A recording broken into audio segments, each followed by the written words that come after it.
Sa bawat araw na may nangangailangan, may pamilyang handang laging lumaban. Si Kuya Val Santos matubang ang ama. Hello mga kalingap! Welcome back to my YouTube channel. Magandang araw po sa lahat. Sa amanda ko kayo ng mundo naroroon ngayon.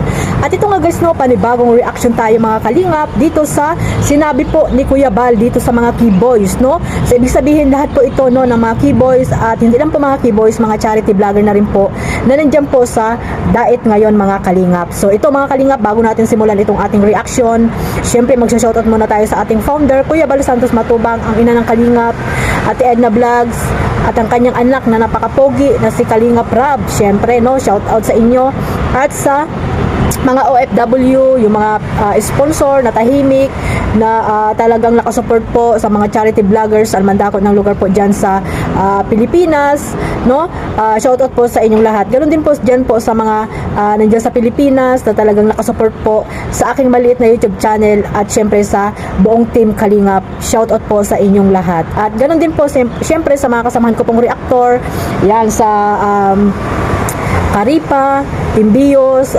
Kamori, Team Watchers, Team Strikers, at sa lahat po ng mga legit reactor na nandito po sa Kalingap. Mega love shoutout po sa inyong lahat, no, sa mga love team, no, sa lahat po ng mga love team na nakasupport po sa aking YouTube channel. Ayan, shoutout po sa inyong lahat mga Kalingap. Hindi ko na po kayo may isa-isa. At ayan mga Kalingap, no, mayroon tayong clip video na nakuha po dito kay Kuya Val. Ayan po, ipaparinig ko po sa inyo. At after nito at magbibigay po tayo ng opinion. At excuse me, ano ba yan?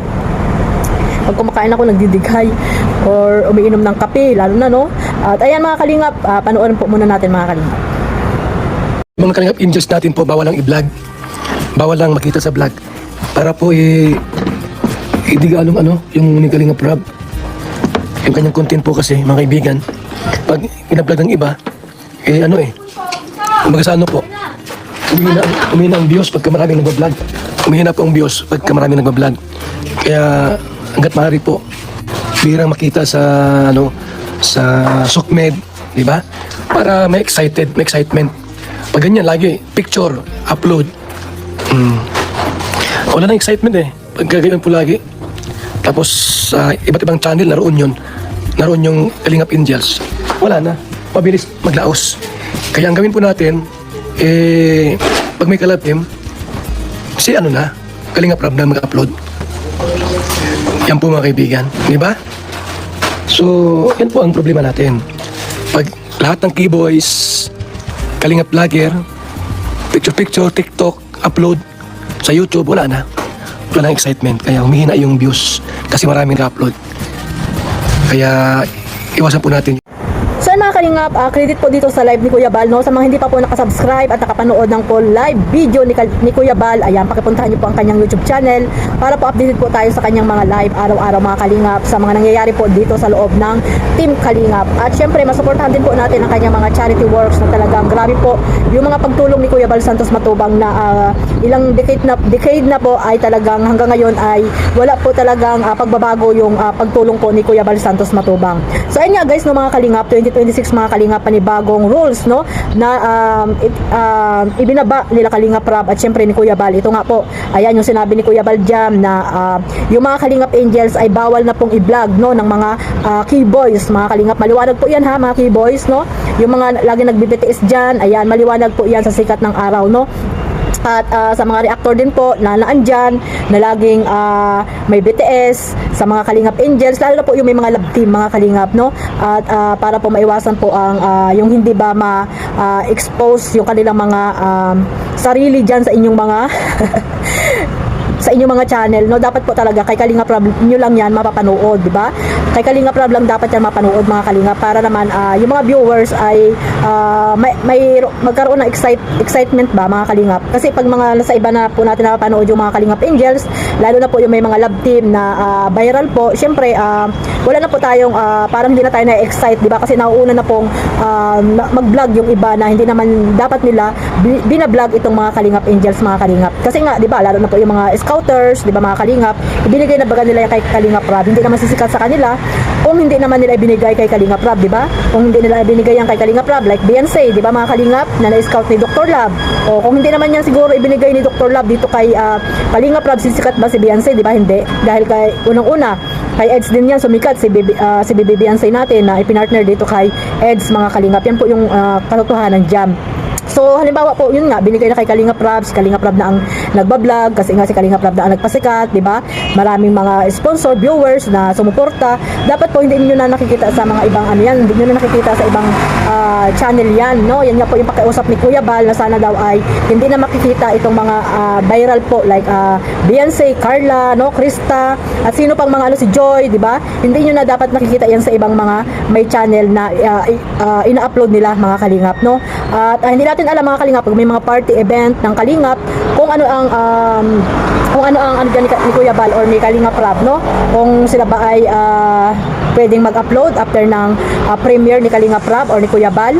O hindi natin po alam, mga Kalingap, kung pwede silang mag-upload yan, no? Kasi ang sinabi lang naman ni Kuya Bal dyan ay yun nga, yung mga Kalingap Angels, lalo na po yung mga may love team, ay hindi na nila pwedeng i-upload sa kanilang mga YouTube channel. Pero yung may mga event po, hindi po nasabi po ni Kuya Bal kung pwede ba silang mag-upload pag may mga event, mga Kalingap, no? Kaya kasi nga ano yan family, ano ba yun?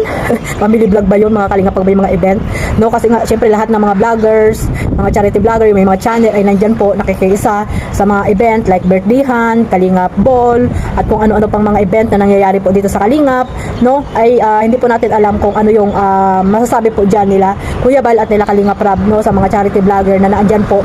At alam naman natin, kaya pupunta sila para mag-vlog, di ba? Para ma-vlog nila yung mga sikat na mga naandyan Kalingap Angels, di ba, mga Kalingap? Kaya nga sila minsan pupunta yung iba para yan lang po yung kanilang ano dyan, yan lang po yung gusto nilang mangyari, no? Ma-vlog yung mga Kalingap Angels. So hindi po natin alam, mga Kalingap, kung ano yung ano nila dyan, kung ano yung roles nila Kuya Bal dyan, mga Kalingap, sa pag may mga event ay pwede ba nilang i-upload or i-upload, i-vlog at i-upload sa kanilang mga YouTube channel. So ayun lang po, mga Kalingap, no? Yun lang po yung sinabi ni Kuya Bal na malinaw na po yan. So kailangan po ay iwasan po natin, no? At sana sundin natin po yung sinasabi ng ating founder, no? At sana nga, dapat nga, di ba, yung mga hindi naman Kalingap na gumagamit ng mga content, dapat nga ay ano yun, strike, di ba, mga Kalingap? Kasi nga, tingnan nyo yung ibang mga malalaking ano dyan, charity vlogger, di ba? Like Pugong Biyahirot, Katikram, di ba? May nakikita ba kayong mga ano nila, mga ano nila, tawag dito, nagbi-BTS na mga nag-upload ng mga ano nila, ng mga tawag dito, ng mga vlog nila, di ba? Wala. Kasi pag talagang may nakita sila ay talagang ginagawa nila ng paraan para talaga ay hindi nila makuha yung kanilang mga video. Ini-strike talaga nila, mga Kalingap. So dito po talaga sa Kalingap, mga Kalingap, alam niyo naman na napakabait si Kuya Bal. Kaya minsan ay inaabuso na, di ba? Inaabuso na ng kabaitan nila Kuya Bal. Pero para sa akin, ng mga Kalingap, respeto, yun lang. Dahil kung wala kang respeto kila Kuya Bal, Kalingap Rab, ay talagang magiging makapal ang mukha mo. Ganun lang yun, no? Dahil nga napakabait nila Kuya Bal, no, hindi gumagawa ng mga pag-i-strike kahit na hindi na kayo Kalingap, ay talagang kumukuha kayo ng mga content ng Kalingap, ay wala namang ginagawa sila Kuya Bal, no? Puro lang sila sabi-sabi na huwag mag-content, pero wala naman sila magagawa, di ba? Dahil nga, sabi nga ng iba, naka-public nga daw yung mga content ng Kalingap, no? Pwede nilang kunin kahit hindi sila Kalingap. So, ang para naman po naman sa akin, mga Kalingap, yan, ay ano po, kahit na hindi sila nag-i-strike, sila Kalingap Rab, sila Kuya Bal, respeto po ang gusto nilang makuha sa inyo, no? Yung mga nagnanakaw ng mga content ng Kalingap, pero wala kayong respeto. Kaya, nakakapal na kasi ang mga mukha nyo. Ganun lang yon, no? Kaya nga sila Kuya Bal inaabuso ng sobra-sobra eh. Kasi nga yung iba wala lang respeto kila Kuya Bal Santos Matubang. Yun lang po yun, mga Kalingap. Napaka simpleng ano lang po yan, paliwanag. Kaya hindi sila gumagawa ng mga ganyang hakbang, di ba? At alam naman nila Kuya Bal na kailangan din nila, di ba? So, inaano sila, china-charity sila ng Kalingap, no? Yung mga anti-Kalingap lalo na po dyan, no? Diba? China-charity sila ng Kalingap kasi nga wala lang sila sa Kalingap, pinakalaban na nila ang Kalingap, pero content pa rin sila ng content dito sa Kalingap, diba? So, ibig sabihin, china-charity sila ng Kalingap, no? Binibigyan sila ng content para magkaroon naman sila ng revenue, diba? So, talagang wala silang respeto at makakapal na ang mga mukha. Yun lang yun po, mga Kalingap. So, ayan po, no? Sana dito sa loob ng community ng Kalingap, no? Yung lalo na yung mga keyboys na mahilig mag-BTS, no? Sana magkaroon kayo ng respeto kila Kuya Bal at Kalingap Rab. Ilang ulit-ulit na po yan sinasabi nila Kuya Bal, no? Matagal na po yung roles na yan, vlog mo, scout mo, pero wala pong yung iba ay talagang hindi na nag-scout, no, mga Kalingap. wala nang charity, puro BTS pa ang ginagawa. O, di ba? So, ibig sabihin, wala kayong mga respeto. Yun lang po ang ano diyan, ang paliwanag po diyan mga kalingap, no? Sana yung mga nandyan po sa daet, no? Sana po ay mapakinggan nyo po or dapat po updated kayo sa mga live ni Kuya Bal para alam niyo po yung mga ipinapatupad ni Kuya Bal na rules and regulation. Kasi yung iba, ayan, hindi po sila updated kaya hindi nila alam, no? Tapos pag nireaksyonan ay sila pa yung galit, no? Mga kalingap, sila pa yung galit. Kaya iwas-iwas po kayo mga kalingap, no? Dahil maraming mga nagmamanman or nanonood or watcher, di ba? Yung team watchers, team strikers, yan. Isa sa mga talagang ano yan, talagang sinisilip nila kung sino yung mga lumalabag sa batas. Ayan, sa rules and regulation po ng Kalingap. Kaya pag na-reactionan kayo, tanggapin nyo na lang, di ba mga Kalingap? So hanggang dito na lang po at sana po ay matupad po lahat yung mga sinasabi ni Kuya Bal, no? At yun nga, sabi ko, respeto na lang po dito sa ama ng Kalingap at kay Kuya Bal Santos Matubang. Lalo na po yung mga kasama ni Kalingap Rab. Sana magkaroon kayo ng respeto at pakiramdam, no? Hindi nga sila nagsasalita, sila Kalingap Rab. Pero sana kayo po mismo ay magkaroon ng pakiramdam. At sabi ko nga, respeto po. Yun lang. So hanggang dito na lang po. Maraming salamat po sa walang sawang pagsuporta sa aking maliit na YouTube channel Kalingap Maymay. Siyempre, huwag nyo rin pong kalimutang suportahan ang Jomcar, no? Kalingap Edo, Kalingap Dan, yan, mga masisipag mag-charity. At siyempre, ang ating ama ng Kalingap, Kuya Bal Santos Matubang, Kalingap Rab. At siyempre, yung mga reactor po na gusto nyo pong suportahan. Maraming salamat po sa inyong lahat. God bless us all. Mabuhay po ang Team Kalingap. Bye-bye!